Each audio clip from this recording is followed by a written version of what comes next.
Top 10 legendary gemstones that vanished. Throughout history, gemstones have done more than dazzle. They've dominated, forged in the earth, polished by empire, and passed through the hands of the powerful. These stones weren't just admired, they were feared. These are the 10 gemstones that didn't just symbolize power, they punished it. Before we begin, don't forget to like, comment, and subscribe. Once you hear what these stones have witnessed, you may never look at jewelry the same way again. Ranked 10th, Timur Ruby, a king's signature, a jewel with no proof. The Timur Ruby is one of those rare stones where the legend overshadows the gem itself. Though commonly called a ruby, gemologists have long confirmed it's a 361-carat red spinel, deep crimson, uncut in the traditional sense, and polished by history more than hands.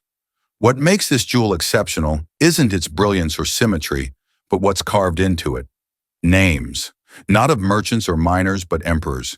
Etched directly into the stone are titles belonging to 6 powerful Mughal rulers, including Shah Jahan and Aurangzeb, and the name Timur the Lame, the Central Asian warlord whose reputation still looms over half the Islamic world. But therein lies the mystery. No historical evidence exists that Timur ever possessed the gem. His name may have been engraved centuries later, part of a royal tradition of rewriting ownership into permanence. The stone's journey is equally murky. Once held by Mughal emperors, it was seized during British colonial expansion in 1849 and brought to Queen Victoria along with the Koh-i-Noor. Recast as a ceremonial necklace, it entered the crown jewels and vanished from public wear. Not from secrecy, but from uncertainty. Modern scholars debate whether the current stone is the original Timur Ruby or a historical stand-in chosen for symbolism, not lineage. Either way, its presence is more literary than luminous. This gem's worth lies not in carat or clarity, but in story. It is a monarch's memoir carved into bloodstone, tracing centuries of power, conquest, and imperial fiction. Whether or not it ever touched Timur's hands, it has certainly touched his myth. Ranked 9th, Peacock Throne Jewels, the crown that was too valuable to survive. The Peacock throne wasn't just a seat of power, it was an empire forged into furniture. Commissioned in the 17th century by Mughal Emperor Shah Jahan, the same ruler who built the Taj Mahal, the throne was encrusted with hundreds of the most valuable gemstones of its time. Diamonds from Golconda, Burmese rubies, emeralds from Colombia, and sapphires that shimmered like monsoon skies. Among them were legendary stones such as the Koh-i-Noor, Darya-i-Noor, and many more that were never formally catalogued. The throne was said to have cost twice as much as the Taj Mahal, yet almost nothing survives. In 1739, Persian warlord Nadir Shah invaded Delhi, slaughtered thousands, and looted the entire Mughal treasury. The Peacock throne was dismantled and taken to Iran. After Nadir Shah's assassination, just a few years later, the throne vanished, scattered in pieces through royal collections, battlefield loot, and black market trades. Some of its stones were renamed, others were set into crowns. A few may be hidden in private vaults, misattributed, or forgotten entirely. The throne itself was never rebuilt. There is no official record of all its jewels, only paintings, oral histories, and speculation. Today, the Peacock throne is less an object than a myth, a cautionary tale of beauty too tempting for any ruler to keep intact. While the Koh-i-Noor and Darya-i-Noor survived and became symbols in their own right, dozens of other stones disappeared, never to be recovered, absorbed into centuries of conquest, auction, and silence. No single gemstone vanished here. An entire world of them did. Ranked 8th, Danish Blue Diamond, a throne secret, forgotten by design. The Danish Blue Diamond is a mystery wrapped in protocol, elegant, understated, and almost entirely erased. Believed to have been part of Denmark's royal regalia in the 18th or 19th century, the gem was said to rival the famed Hope Diamond in hue, though never spectacle. No public photographs survive, and no precise records of weight or cut remain. Instead, we have fragmented court inventories, passing mentions in letters, and a growing suspicion that the gem was never meant to be remembered. In contrast to the flamboyant jewels of France or India, The Danish royal collection was austere, almost restrained. If it truly existed in its described form, the blue diamond may have been gifted quietly between monarchs or even dismantled to avoid political scandal or foreign seizure. Some historians suggest it vanished during the Napoleonic Wars. Others believe it was discreetly sold to cover debts during the 20th century restructuring of the Danish crown's assets. There are whispers, unverified, that it was purchased by a private collector in Geneva, recut beyond recognition, or renamed and absorbed into another family's fortune. There was no theft, blaze, or revolution. The Danish blue diamond didn't vanish violently. It simply faded. This may be the most haunting vanishing act, a carefully erased royal legacy that left behind no scandal, no curse, and only questions. Ranked 7th, Eye of Brahma Diamond, the god who never blinked. Before empires fell for gold, India worshipped the stars set in stone. Among them was the Eye of Brahma, a fabled black diamond said to be embedded in the forehead of a statue of Brahma, the Hindu god of creation, deep within a sacred temple in southern India. This was no ornament. It was a divine eye, always watching, always judging, and according to legend, it should never have been removed. In the early 19th century, a European adventurer, whose name is lost or erased, is said to have pried the diamond from the god's statue and fled. Not long after, the temple was desecrated, its priests killed or scattered. The eye was gone, and with it, so was the favor of the divine. What followed is the stuff of legend and whispers, sudden deaths, madness, betrayal. The stone was rumored to change hands across continents, dragging misfortune in its wake. Some say it shattered into pieces. Others claim it was recut, perhaps even forming the infamous Black Orloff, a smaller black diamond linked to multiple suicides in the 20th century. But if the Eye of Brahma truly became the Black Orloff, then it lost more than carats. It lost its identity, its purpose, its wrath. Today, the original eye is gone. No museum displays it, no collector claims it, and no temple has dared to rebuild what was broken. In some stories, the punishment isn't death, it's disappearance. Ranked 6th, Russian Imperial Topaz, a sunset too perfect for revolution. Before the guns, before the ice-cold executions, before the empire fell, there was topaz. Not the golden brown kind sold in markets, but the rare blush-colored flame known as Imperial Topaz, mined only in Brazil and reserved for Russia's most powerful family. Among them was a stone whispered about in court salons, a pear-shaped Imperial Topaz gifted to the Romanovs, said to glow like frozen rose light at dusk. It was delicate, symmetrical, and nearly flawless, too gentle for a world about to break. This gem was never meant to dazzle the public. It lived in velvet-lined cases, emerging only during private ceremonies or quiet evenings at court. Some say Tsarina Alexandra herself commissioned it. Others believe it belonged to Grand Duchess Maria, who wore it once, and never again, before it disappeared during the Russian Revolution of 1917. When the Bolsheviks stormed the Winter Palace and cataloged the imperial treasures, this topaz left no trace. No inventory number, no transaction, no photograph. No one knows whether it was stolen, smuggled into exile, or shattered during the chaos. But what is certain is this: the stone was never seen again.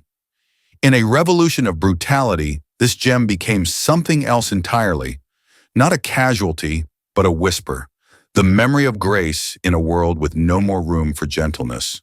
Ranked 5th, Delhi Durbar Emerald Choker, the crown that chose to disappear.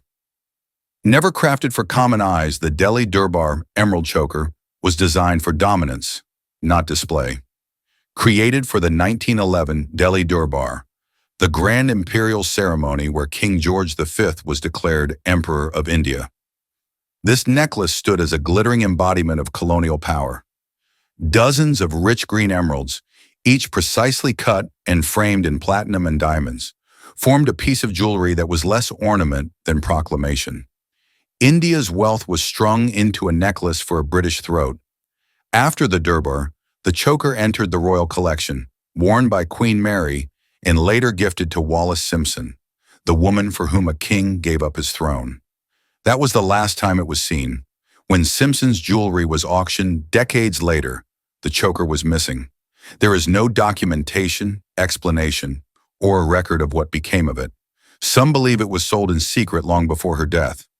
Others speculate it lies hidden in a private collection, renamed and remounted to obscure its origins. A more provocative theory suggests it was deliberately erased from royal memory, too steeped in colonialism, too politically volatile for a monarchy eager to modernize. This wasn't a loss to war or fire. There was no scandal, no theft. The piece didn't explode. It evaporated. And perhaps that's what makes it so unsettling. Not that the world lost track of it, but that it quietly let it go. Ranked fourth, Nizam Diamond, the treasure. No one dares to find. There are missing gems, and then there are the ones too powerful to be found. The Nizam Diamond belonged to the latter. Once part of the immense private treasury of the Nizam of Hyderabad, one of the wealthiest rulers in recorded history. This diamond was never worn, displayed, and rarely spoken of outside royal circles. It lived in silence, shrouded in mystery and wrapped in newspaper, stored among gold bricks and mountain-sized mounds of pearls. The Nizam's hoard included stones the size of fists and emeralds traded by the kilo. Yet among them was said to be one colorless diamond so clear, so flawless, that it rivaled the Koh-i-Noor in value. No name was attached to it. No cut was documented. Its worth lay in its invisibility, a treasure that didn't need to be seen to be feared. After Hyderabad was annexed into the Indian Union in 1948, the diamond vanished. There is no record in any museum, no auction listing, and no legal dispute. It may have been smuggled abroad or sold quietly to fund the princely family's exile, or perhaps it remains in Hyderabad, untouched, unclaimed, still hiding where the Nizam left it. There was no scandal, no uprising, no blaze of disappearance. Silence can be the most enduring veil in the realm of vanished gems. Ranked third, Great Mogul Diamond, the giant that might still be among us. Among the legends of lost treasures, few loom as large, quite literally, as the Great Mogul Diamond. Unearthed in the 17th century from India's famed Golconda mines, the stone emerged as a rough, bluish mass of staggering size. After cutting, it measured over 280 carats, shaped in a rosette style that set it apart from every other gem of its time. Named for the Mughal Empire, which then ruled most of the subcontinent, the diamond embodied wealth and dominion. Gifted to Shah Jahan, the emperor behind the Taj Mahal, the diamond passed through royal hands, captured the imaginations of Venetian travelers, and appeared in Persian court records. Then came 1739. Nadir Shah of Persia stormed Delhi, looting the Mughal treasury, taking the Peacock throne, the Koh-i-Noor, the Darya-e-Noor, and the Great Mogul. From that moment on, it vanished. Theories filled the silence. Some say the stone was lost after Nadir Shah's assassination. Others believe it was recut to hide its origins or divide its value. Some claim it became the Orlov diamond in the Russian Imperial collection. A few even whisper that parts of it survive inside what we now call the Koh-i-Noor. There is no proof, no photographs, and no physical trail. It wasn't stolen in the usual sense. It wasn't destroyed. It simply stopped being itself. If the Great Mogul still exists, it no longer bears that name. What was once a singular symbol of empire may now be scattered across continents. Fragments of a forgotten monarch, refracted through time, mistaken for something new. Ranked second, Florentine Diamond, the crown jewel that vanished without mourning. Few gemstones have worn as many crowns or disappeared with so little resistance as the Florentine Diamond. Estimated at 137 carats, pale lemon yellow, and cut in a distinctive double rose shape with 9 symmetrical sides. This gem was once one of the most recognizable diamonds in Europe. It passed through the hands of the Medici family, adorned the Dukes of Tuscany, and ultimately found its way into the heart of the Habsburg crown jewels, where it became a symbol not just of wealth, but of dynastic continuity. The Florentine was a fixture of royal displays and state portraits for centuries. Its uniqueness, in shape and shade, made it immediately identifiable, a jewel with presence. But then, the empire it belonged to vanished. In the chaos following World War I, As the Austro-Hungarian Empire collapsed and the Habsburgs fled into exile, the diamond slipped away. Reports suggested it was taken to Switzerland by the exiled Emperor Charles I. From there, the trail fractured. Some say it was sold to cover royal debts. Others believe an unscrupulous banker stole it. A more dramatic theory claims it was recut into smaller stones, obliterating the Florentines' identity to hide its origin forever. No official investigation followed. No museum launched a search. The diamond that had once sparkled at the heart of Imperial Europe disappeared. Not with drama, but with disinterest. No scandal, no lawsuit, no demand for return. Today, only drawings and dusty inventory records remain. The Florentine diamond is no longer a gem. It's a silence. And perhaps that's what makes it so haunting. Not that it was stolen, but that no one cared enough to bring it back. Ranked first, French blue diamond, the crown jewel that came back wearing a mask.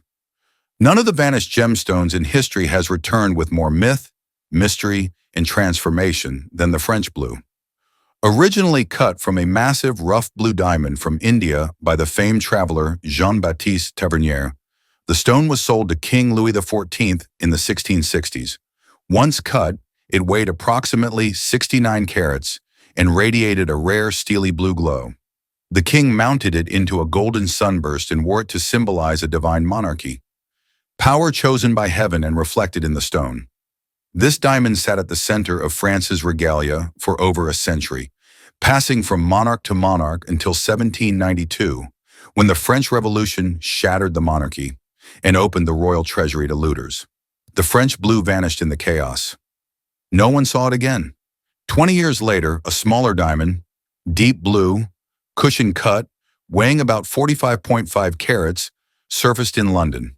It passed into the hands of banker Henry Philip Hope, acquiring a new name, the Hope Diamond. Though the cut was different, the coloring, origin, and timeline pointed clearly to one conclusion. The Hope was the French blue, recut and disguised to escape political claims and perhaps even a curse. Unlike the others on this list, this diamond wasn't truly lost. It was transformed.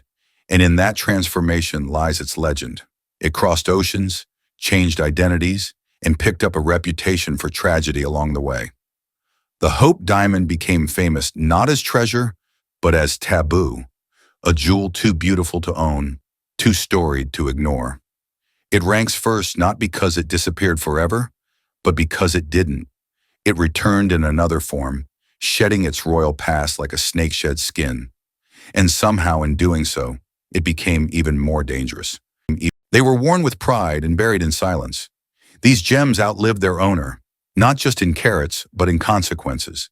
Some broke dynasties, others sparked scandals. Some disappeared, leaving nothing but questions and the nagging sense that such rare beauty always came at a price. They were more than jewelry, they were witnesses, silent observers of ambition, betrayal, and ruin. Let us know which resonates with you in the comments, and don't forget to like and subscribe to our channel for more content like this.